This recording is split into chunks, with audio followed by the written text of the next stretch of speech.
Welcome back, or welcome to another Life in Legos video. Please consider liking and sharing or subscribing. I would really appreciate it if you would share with a friend, even if it's just to make fun of me, because views are still views. So I'll take whatever I can get at this point. Today, hi, this is the puppy Ruger. He's my dad's dog. I don't think you can see him, but you can probably hear him. So we're still building the Lego Ferrari. I actually just finished the first video, Life in Legos video, just like 5 seconds ago. So we're going right into the next one because I know I'm going to need one of these next week. So I figured might as well just do it now and get it done with and out of the way. And that way, when I go to edit videos tomorrow, I can just schedule the upload and whatever.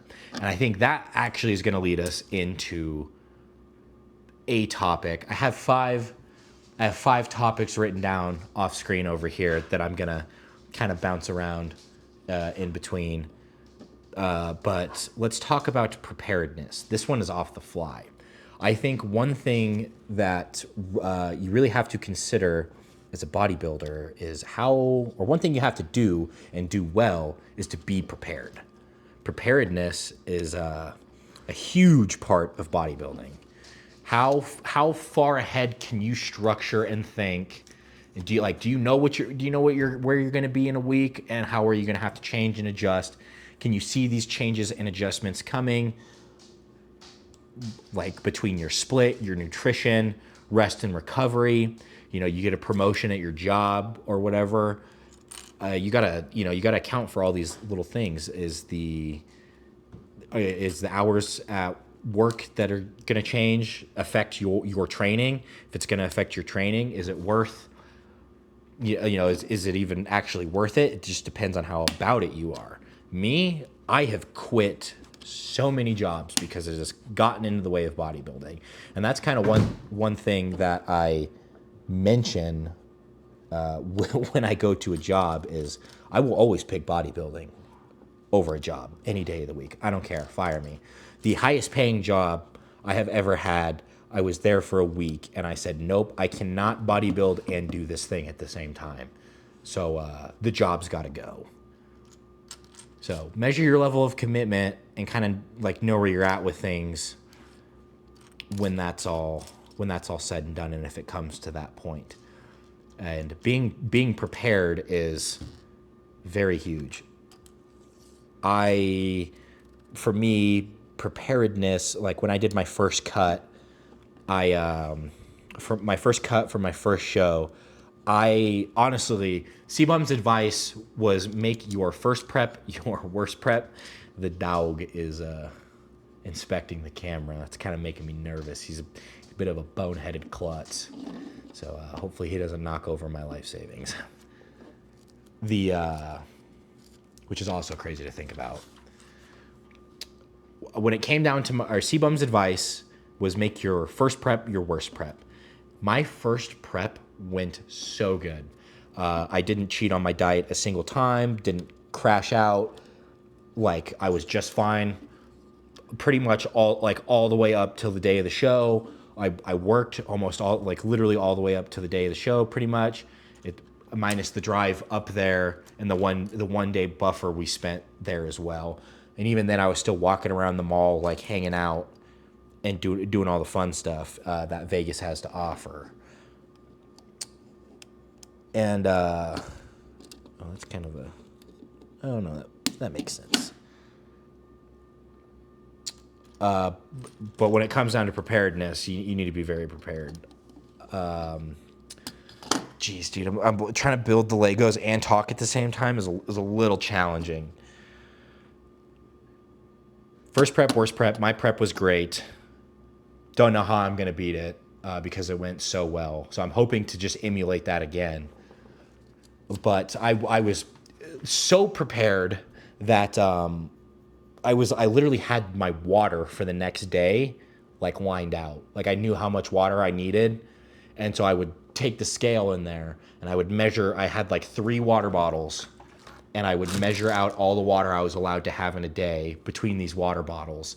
And I knew that like I needed to drink this water bottle between this hour and this hour, and then I needed to drink the other water bottle between this hour and this hour, and then I had the rest of the day to finish out this last one till I could go to bed. And I'd make it last just right, you know.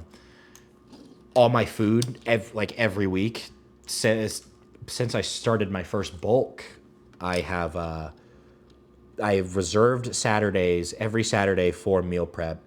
And it doesn't always work out. Sometimes it's Sundays, or if I'm oh so lucky and I get like a 3-dayer, I'll do it on the 3-dayer. Or sometimes it's on that third day. But I really try to exclusively save Saturdays for meal prep. I'm up to 7 meals a day, and I will cook every single one of those 7 meals a day on that Saturday, and just have them all lined out. I know exactly what I'm eating throughout the week. I know that I'm hitting all of my macronutrient values, getting everything I need, properly fueling myself. I know what hour I need to eat. I need to know how much time. Like, I know how much time I need to finish eating. Like, where, like, I need to sit to eat this meal. I can walk around and eat this one. You know, this, that, and the other. But so I think a lot of bodybuilding comes down to preparedness. How prepared can you be? Hopefully very, because the more the better. What am I missing? Oh, these big flat pieces. That's cool. So I guess to rattle off the list, the mindset behind training. I kind of go like sicko mode dummy crazy when it comes to training. I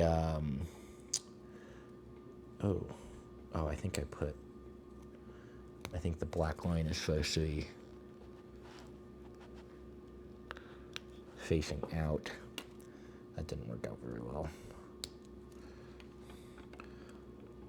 The mindset behind the training. I train like a psycho from what the outside ears or the outside voices tell me. My kind of philosophy on it is, one, I think intensity is key. I think there is something to be said about a lack of intensity. If you're lacking intensity, you're not really going for it, you know? You got to show up and you got to bring it. Like, you need to be about it. And if you got 300 miles in the tank, you need to go 300 miles. You know, go too far than not far enough every single time. And that doesn't always look the same, you know, because you don't feel great all the time. You're not perfectly hydrated all the time. Hopefully you are as much of the time as you can be. But right, like, this is gonna be kind of a weird example. I already did that. And but it's like, if you hit, actually no, this works good. It's like, if you hit press 1 week and you hit the 75s for a set of 10, right, and you gave it everything you have. I mean, like, your eyes are about to blow out of your skull. You got snot on your face. Like, you brought it. You did it. You showed up. Like, you got that set. That set's yours. And everybody in the gym's cheering you on. Oh, look at this guy. Look at this girl. Just wrecked those 70s, dude. They never stood a chance. All right, and you go in next week. Right? And then you grab those 70s. You grab those 70-pound dumbbells, and you go to yank them up over your head, and you can only get 6. And you're like, dude, what happened? Right? Maybe you had a bad day at work. Maybe you didn't get enough sleep. Maybe your food's off. Maybe it went bad, and you had to, you were short a meal, or you had to drive to Granby, Colorado, and you couldn't eat all your food. Looking at you, my boss. He doesn't watch these. My boss sent me on a trip to Granby. But, and I hate driving. I fall asleep. It's just not safe. I'm not going to talk about it.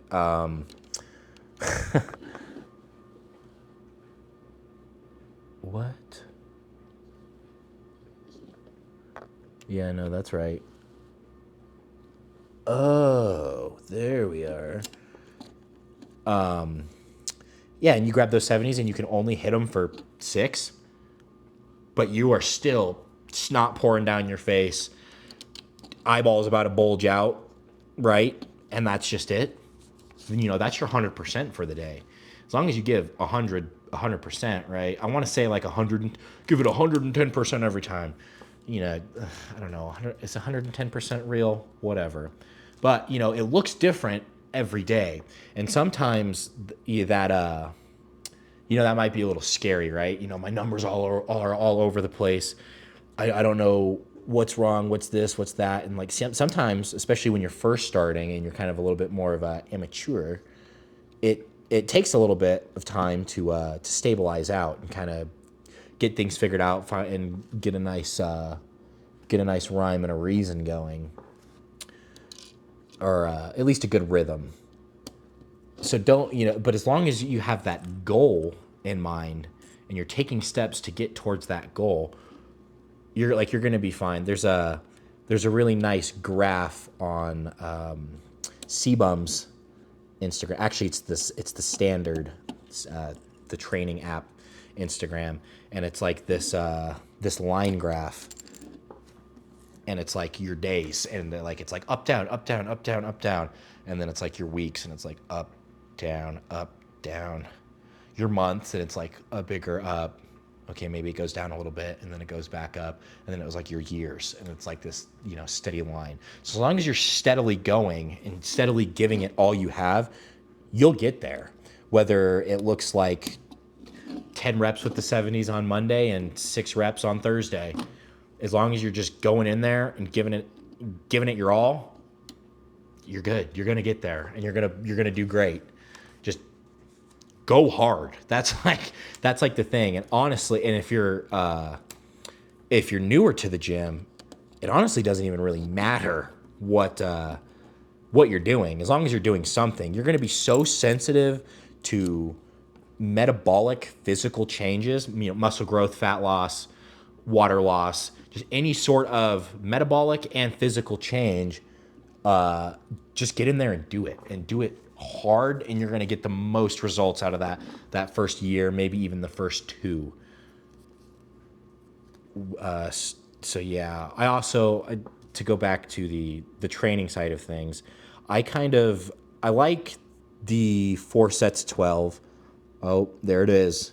You hear that?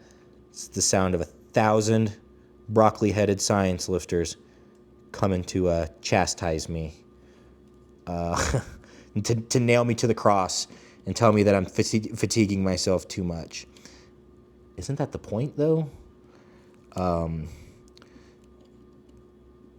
To take your muscles to a new low point, to beat the absolute brakes off of your muscles so that they can regrow from a new low and get bigger and better and stronger. 4 sets of 12 worked really well for me. And then I would do 3 sets of 12 and then a burnout, just to make sure that I was like really toasting everything out for a while. And that also did me really good. I kind of play a lot of exercises by ear. I cook them till I get a certain sensation now. But I still usually 4 sets of 12 or 4 sets and a burnout. And actually, I think I've been moving more towards like 3 sets, like 3, like I'll warm up the shoulder. Like if I'm doing a press day, I'll warm up my chest, the shoulders a little bit, and just a little bit of tricep, just so everything's warm. And then I'll go hit like what I know I can hit for like a good set. So let's say it's inclined Smith machine. I'll throw a plate and a 25 on there, and I'll hit a nice crispy quality 12. Then I'll go up to 2 plates. 2 plates is pretty heavy, and then if I can get 12, I'll go up again. 2 plates and a 25. Okay, I hit 8. All right, we're done there. Boom. Sometimes I'll hit another set of 8 or however many I can get, and that's it. And then I'll drop weight and then just make sure those muscles are cooked out or whatever. And I know I just said that's 5 sets, but sometimes that whole thing will take place over 3 sets. Or I'll sit down and I'll do 1 set, and then I'll go to 2 sets and something the second set. and something hurts, and I will just immediately bail on the exercise as an entire whole, especially when it comes to knees, hips, or ankles. I do not mess with the lower body injuries. I usually try to play those very carefully. I would say my training style and mentality mostly reflects, if I had to boil it down to three people, and this is going to be crazy, Arnold, because he was a big 4 sets of 12 high volume guy. Dorian Yates, because of the intensity, right? He'd only do 1 or 2 sets per muscle group. On like a push day, he'd do like a chest, or actually we'll do back. He'd do like a Nautilus pullover and like lat pull downs, and then he'd do like a easy bar cable curl and then a straight bar, like just a straight bar curl, free weight straight bar curl. But he'd do them like crazy intense. So I kind of try to take the Arnold structure with the Dorian intensity, and then for my third guy, this is gonna blow your mind, Jared Feather, right? Not a lot of people know who Jared Feather is. A lot of people do know who Mike Israetel is, though, and they're kind of buddy.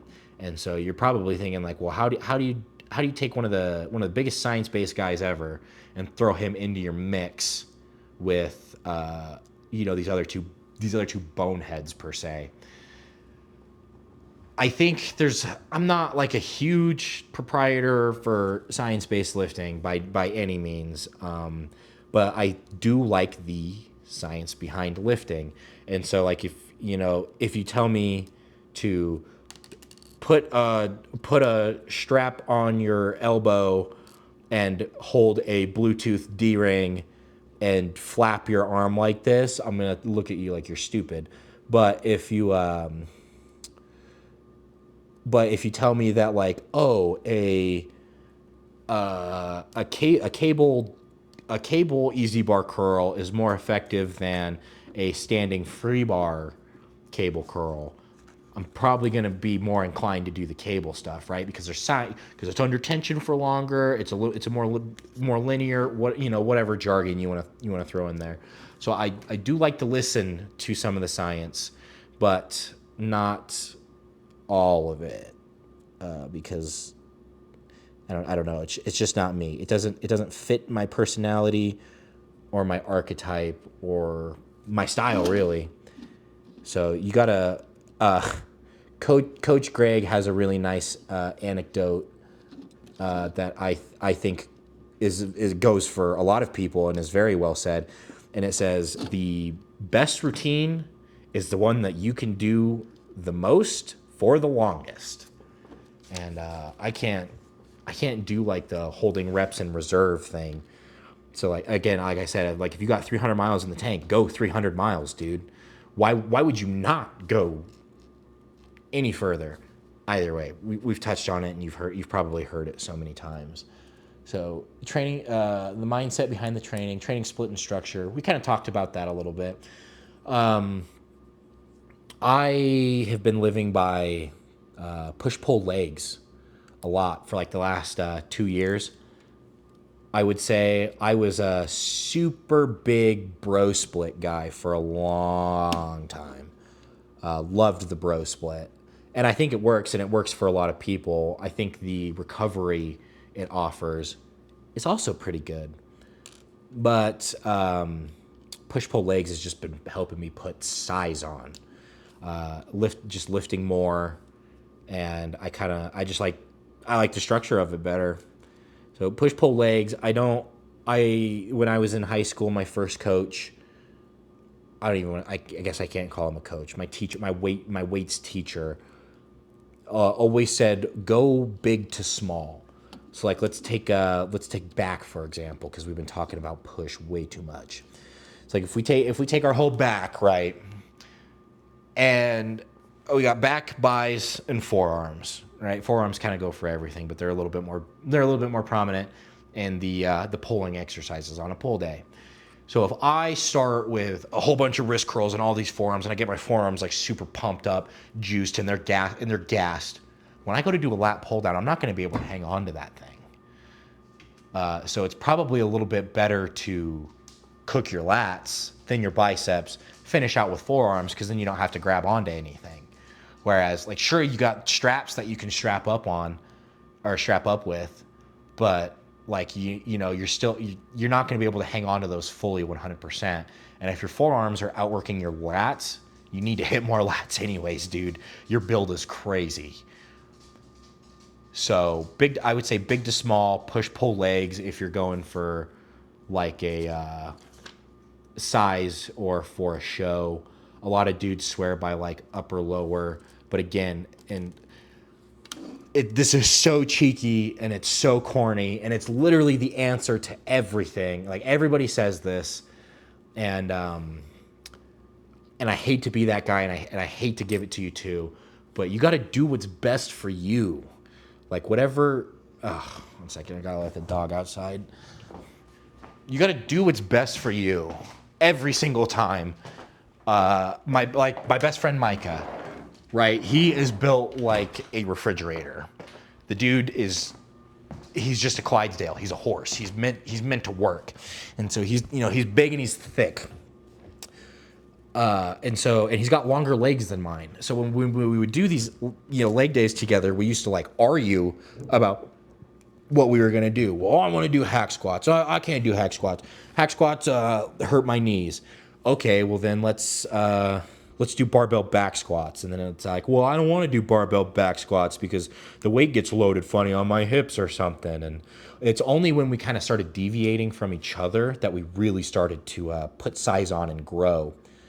So again, it's got to come down to what's best for you, and try things. Even if you look stupid, it's gonna work. You're gonna find, if you try something and you don't like it, then and you can move on and move forward. And I think that was one thing I got really well from my first coaches. Right, we would do this thing, run it down, and I'd be like, dude, it's not working. And then it was like, and I'd be like super bummed that like this technique wasn't working, whether it was like the way we handled salt or the carb up or whatever. It was like, oh, it's not working. And then I'd get like super bummed and like frustrated, like, oh man, I'm just a dog, like I'm a POS. Like this sucks, dude. Why can't I do this? And then it was like, dude, light bulb. Well, if this doesn't work, it's probably because of this, so that this other method will work. So just try and fail. Try, comma, and fail, I suppose. Is that right? Something doesn't seem right here. Oh, I need one of these for sure. Okay, those don't look level, but oh, they're not supposed to be. Cool. So try and fail. What was that? Training, split, and structure. Oh, nutrition. Nutrition was probably the biggest, my biggest weak spot. Most certainly. My nutrition game was weak for like the first 8 years of lifting. It was not good, you guys. And I couldn't ever put mass on, and I like told myself like it was because of like X, Y, and Z. It's just genetics. It's just this. I'm eating a bazillion calories a day.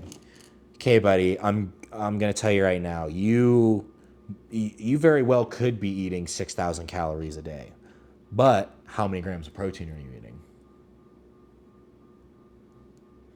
Oh, you don't know? Yeah, that's the issue right there. When I first, not even when I first got serious about it, but I lacked nutritional knowledge, like, and a lot of it too. It was not good. It was not pretty, and I was like drinking 2 mass gainer shakes a day, so there's 4,000 calories right there, and eating two mass gainer shakes a day. I'd smack like an entire pizza. There's another bazillion calories just in cheese and fat and whatever else. And how did I mess this up? Nope, we're good still. How did that? What? What? I am missing something here. I goofed it. Oh, there it is. Found it. So yeah, focus on your nutrition, and the cleaner the better. When I got a coach, right, he was like, "What are you eating?" And we totaled out like all the calories,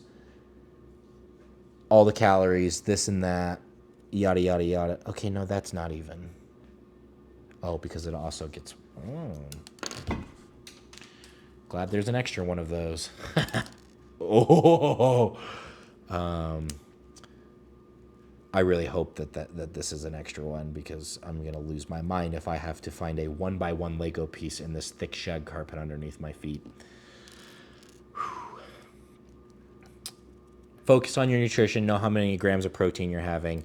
Sure, you could be eating as many calories as you want, but when I finally got a coach and he was like, "Okay, we're gonna cut the mass gainer, we're gonna cut out all this other junk, and we're gonna replace it with some other stuff." I was like, dude, how do you think, dude? You just cut like 3,000 calories out of my diet. How am I supposed to gain weight like that, dude? He's like, dude, just trust me. So I swapped to eating whole foods and counting how many grams of protein I was eating and everything else now. And would you look at that? I started putting mass on like it was nobody's business. And and the cool part about a coach is like you don't even have to track it. You just pay somebody else to track it for you. They'll put you together a diet and then you stick to it and follow it. And then it's like, oh, I gained weight. Cool. They're going to adjust it so that you lose weight or that you gain weight or however which way you want to do it. So to the kid drinking mass gainer shakes who thinks he's eating 7,000 calories, you're not. Count how many grams of protein you're eating and eat whole foods only. That's the trick to gaining weight or losing it. Just do it right. Do it right. So training and nutrition and fueling performance, recovery and longevity. Honestly, not super worried about that. Yeah, everybody kind of knows that bodybuilding is a dangerous game, a very dangerous game, and so right now I gave myself a time limit. I'm not going to disclose that time limit, but I said if I don't have my pro card by this day, then I'm done. I'm gonna stop competing because it takes a toll on your health.